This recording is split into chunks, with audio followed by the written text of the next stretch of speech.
बिस्मिल्लाहिर्रहमानिर्रहीम अस्सलामुअलैकुम रहमतुल्लाह। इमरान खान ने जो एहतजाजी कॉल दी 24 नवंबर की, उसके ऊपर तो पूरे पाकिस्तानी कौम ने लब्बैक कहते हुए सड़कों पर आने का ऐलान कर दिया।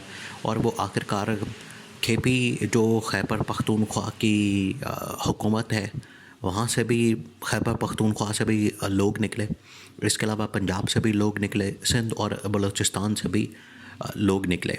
यानी पूरे पाकिस्तान से, चारों सूबों से उनका ताल्लुक़ चाहे कहीं से भी हो, वो चाहे पंजाब से हो, सिंध से हो, बलोची हो, सिंधी हो, पंजाबी हो या फिर पठान हो, तमाम के तमाम लोगों ने, इवन के आप यहाँ से अंदाज़ा करें कि जो गिलगित बल्तिस्तान और कश्मीर के लोग हैं, उन्होंने भी आखिरकार यहाँ से निकलने का फ़ैसला किया और उन्होंने भी इस्लामाबाद का रुख किया, उन्होंने भी कैपिटल का रुख किया, दारुल हुकूमत का रुख किया कि हम भी इमरान खान की रिहाई के लिए बाहर निकलते हैं। और वहाँ से बेशुमार ऐसे लोग आए जिसमें वहाँ का एक बड़ा मशहूर किस्म का जो शायर जिसको पिछले दिनों उठा लिया गया था गिलगित बल्तिस्तान से और कश्मीर से, अहमद फ़राद, वो भी इसमें इमरान खान की रिहाई के लिए आखिरकार शामिल हुआ, जो इस बात का सबूत था कि वहाँ की आवाम की नुमाइंदगी वो कर रहा था।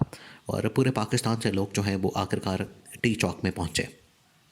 अब 24 नवंबर की कॉल थी, संडे को ये लोग निकलना शुरू हुए, मंडे, ट्यूसडे यानी पीर वाले दिन, मंगल वाले दिन, और आखिरकार बुध की रात, मंगल की रात और बुध की जो दरमियानी रात है, उस दिन कहा गया कि पर हम ऑपरेशन करने जा रहे हैं, वहाँ से लोगों को हटाने जा रहे हैं, गिरफ्तारियाँ करने जा रहे हैं, उनको पकड़ने जा रहे हैं। लेकिन उससे एक रात पहले और एक दिन पहले जो इमरान खान के कारकुन, वर्कर्स, सपोर्टर्स थे, उन्होंने इतनी ताकत के साथ, इतनी हिम्मत के साथ, जवां मर्दी के साथ और जुर्रत के साथ मुकाबला किया।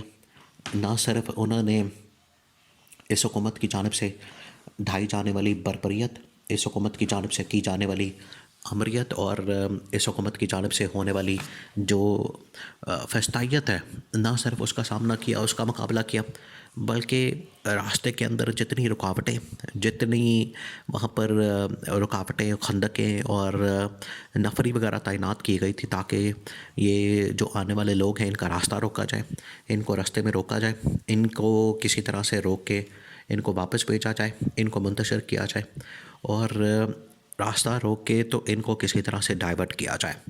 अब रास्ता रोकने के लिए इन्होंने क्या किया, रास्ते में शेलिंग भी की, लोगों के ऊपर आंसू गैस के शेल फेंक के, रबड़ की गोलियां चलाई और हर वो हरपा हथकंडा इस्तेमाल किया जिसकी वजह से ये मुजाहिरीन डी चौक में ना पहुंच सके। इनका प्लान ये था।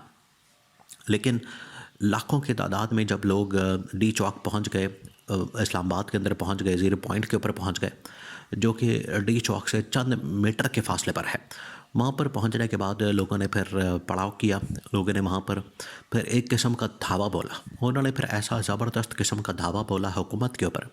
हुकूमत का सिर्फ एक ही वज़ीर आपको नज़र आता है, हुकूमत का भी वज़ीर उसको ना कहा जाए, वो तो इस वक्त है इस्टेब्लिशमेंट का नुमाइंदा और इस्टेब्लिशमेंट का आदमी मोहसिन नकवी। और मोहसिन नकवी जो है वो आता है मैदान में और आकर वहाँ पर धमकियाँ देता है, आके वहाँ पर धमकियाँ में इस लहजा इख्तियार करता है, आके वहाँ पर थ्रेट करता है, जिसकी वजह से लोग और ज़्यादा इश्तियाल में आ जाते हैं, इश्तियाल अंगेज़ी फैलाता है। तो लोग फिर वहाँ पर धावा बोल देते हैं। लोग नहीं देखते फिर ये इंटीरियर मिनिस्टर है, लोग नहीं देखते फिर ये कोई वज़ीर है या मुशीर है, लोग नहीं देखते कि फिर ये हुकूमती नुमाइंदा है। लोग फिर वहाँ पर चढ़ाई कर देते हैं। लोगों ने फिर जैसे ही एक मरतबा वहाँ पर चढ़ाई की तो उसके बाद वज़ीर, मुशीर और मोहसिन नकवी और पूरा जो इनका अमला था वो भाग गया। जितनी वहाँ पर सरकारी मशीनरी, सरकारी लोग, सरकारी गाड़ियाँ, सरकारी प्रोटोकॉल के साथ वहाँ पर आए थे, वो सब के सब भाग गए, फ़रार हो गए, दौड़ गए। और उनको समझ आ गई कि अब यहाँ पर रहना हमारे लिए मुश्किल हो चुका है, क्योंकि जितनी बड़ी तादाद में लोग आ चुके हैं, जितनी बड़ी तादाद में लोगों ने यहाँ पर धावा बोला है, जितनी बड़ी तादाद में यहाँ पर लोग पहुँचे हैं, इनको अंदाज़ा हो गया कि अब हमारा यहाँ पर टिकना मुश्किल हो चुका है, अब हमारा यहाँ पर टिकना जो है वो नामुमकिन है और मुनासिब नहीं है। तो लोग वहाँ से निकलना शुरू हो गए और ये ख़ास तौर पर वज़ीर, मुशीर और मोहसिन नकवी जो है, इन्होंने फिर दौड़ें लगाई, ये भागे। तो जाके फिर इन्होंने इस्टेब्लिशमेंट को ये पैगाम दिया कि ये वर्कर जो हैं वो अब हमारे बस से बाहर हैं, ये वर्कर जो हैं अब हमारे कंट्रोल से बाहर हैं, अब इनको कंट्रोल नहीं किया जा सकता।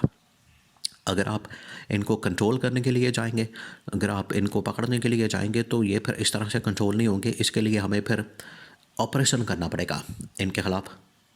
और फिर वहाँ पर ऑपरेशन तैयार किया गया, प्लान किया गया। ऑपरेशन नाइट वॉच के नाम से वहाँ पर ऑपरेशन क्लीन अप स्टार्ट किया गया। और फिर रात गए ब्लू एरिया और बाकी जगहों के ऊपर हर जगह पर इन लोगों ने क्या किया कि लाइटें बंद कर दी। वहाँ की पब्लिक को कह दिया, वहाँ पर सारा जो वापटक की तरफ से लाइटें जाती हैं उनको बंद कर दिया। पूरा इलाका जो है वहाँ पर रहायशी इलाका है, लोग हैं, कमर्शियल एरिया है, सारा कुछ इन लोगों ने बंद कर दिया। लोगों के कारोबारी ज़िंदगी, मामलाते ज़िंदगी मुकम्मल तौर पर बंद हो जाते हैं जब इस तरह की कोई हरकत की जाती है, इस तरह का कोई हरबा इस्तेमाल किया जाता है।